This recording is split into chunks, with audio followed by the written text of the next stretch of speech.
जैसे किरका जहर का रंग होरी हो, कहो कौन तिस खावे राम रंग होरी हो। अगर तो होरी माने खुशी, जैसे होली मनाते हैं अपने हिंदू धर्म में, तो होली का मतलब बड़ी खुशी के साथ नाचते हैं गाते हैं।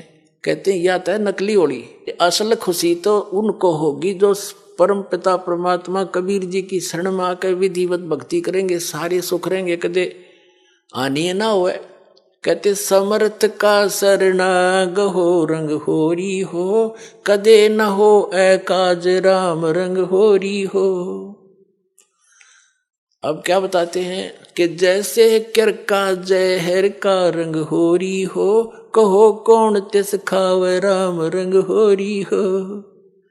जिसने परमात्मा की शरण में रहना है और राम रंग की होली खेलनी है, यानी सदा सुखी रहना है यहाँ भी और सतलोक जाकर, तो वो जैसे किरका जहर का, कहीं पर विष का कण गिरा हो छोटा सा भी, और आपको पता है कि ये विष है, उस अधिक तो दूर की बात है, विष को खाना उस कण को भी नहीं खाएगा, उठाएगा वहां से और ऐसी जगह पृथ्वी में दबा कर आएगा किसी के ओर का हाथ ना लग जा, और हाथ धोएगा मिट्टी से, कदे इसका अंश मेरा ना छू जा की तय। तो कहते हैं जब आप पूरे अध्यात्म मार्ग से और सभी कर्मों से परिचित हो जाओगे, फिर आपको रिश्वत लेना, चोरी जारी ठगी डाके डालना और दहेज लेना और देना दोनों जहर दिखाई देगा। फिर कहते हैं जैसे किरका जहर का, अभी आपको उदाहरण दिया, उसने कैसा जुल्म किया, अपना भाई मार दिया, किस लालच में, यह सारी जमीन मेरा रह जाएगी, वह जमीन रही नहीं, संतान कुल नाश हो गया और पाप धरे रह गए न्यो के न्यो। तो ये सच कर मान लिए, कोई वैसे सिंपल एग्जाम्पल मात्र नहीं है, ये गॉड गिवन ज्ञान है, उसके कबीर परमात्मा का बताया हुआ, आंखों देखा उन महापुरुषों का बताया। ये कोई डूम बाट के गीत ना समझना, बहुत युगों से आप दुख पा रहे हो और इसी काल के झंझट में उलझ पुलझ कर यही मर जाते हो।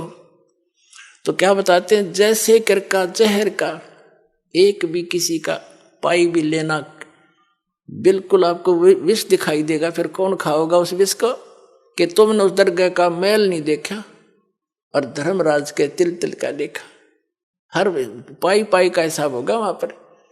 तो इसमें तो बहुत बड़ा बखेड़ा बन जाएगा आपके लिए। तो बुद्धिमान व्यक्ति फिर उसका निकट नहीं जा सकता। अबोध बालक जहर चाहे सारा खा जा, लेकिन ज्ञान होने के बाद व्यक्ति विष के निकट नहीं जाता। तो जब तक आप अबोध थे, खाते रहे विष, मरते रहे, गधे कुत्ते बनते रहे, ये विष है, ऐसे संकट भोगने पड़ते हैं अपने को। और जब बुद्धिमान हो गए वो तो इसका निकट भी ना आते।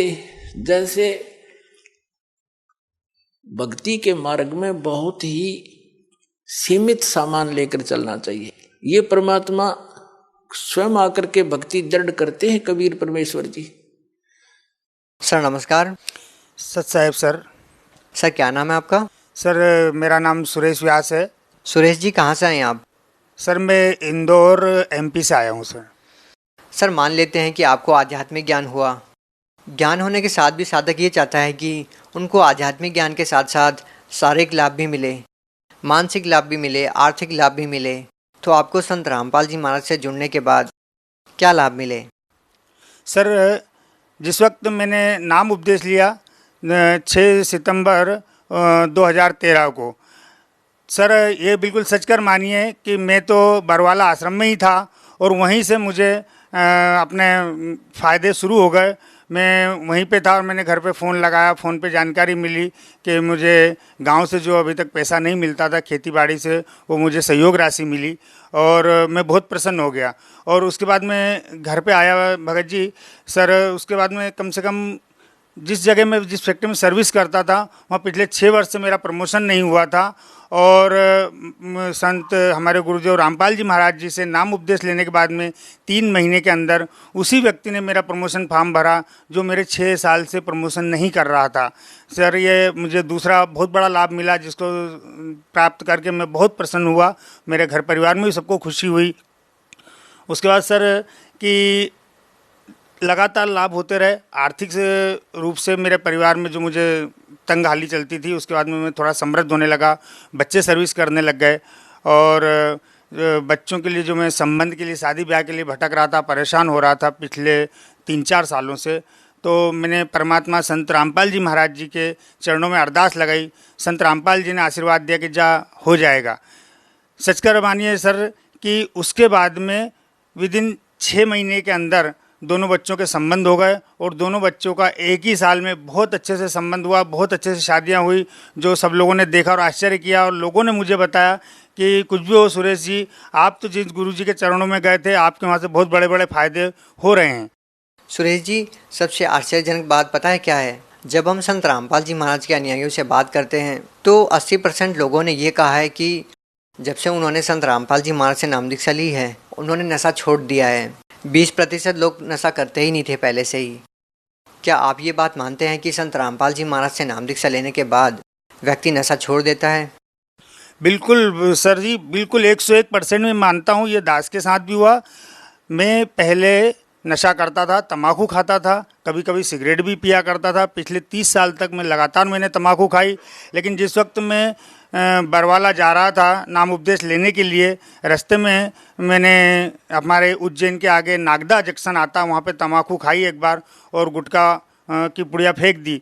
उसके बाद सर जिस दिन से मैंने नाम उपदेश लिया, आज तक मुझे 4-5 साल करीब हो गए हैं, मुझे ऐसा एहसास भी नहीं होता कि मैं कभी तम्बाकू खाता था। और हमारे संगत के अंदर आज सदगुरु रामपाल जी महाराज जी के जितने शिष्य हैं, लगभग 1 करोड़ शिष्य हैं सर, वो एक भी व्यक्ति किसी भी प्रकार का नशा नहीं करता। 80% व्यक्ति उसमें नशा करते थे, जिन लोगों ने नशा छोड़ दिया और उनको आश्चर्य होता है कि हम नशा करते कहते थे, छूट कैसे गया, और उन्हें याद भी नहीं रहता कि हम कभी नशा करते थे।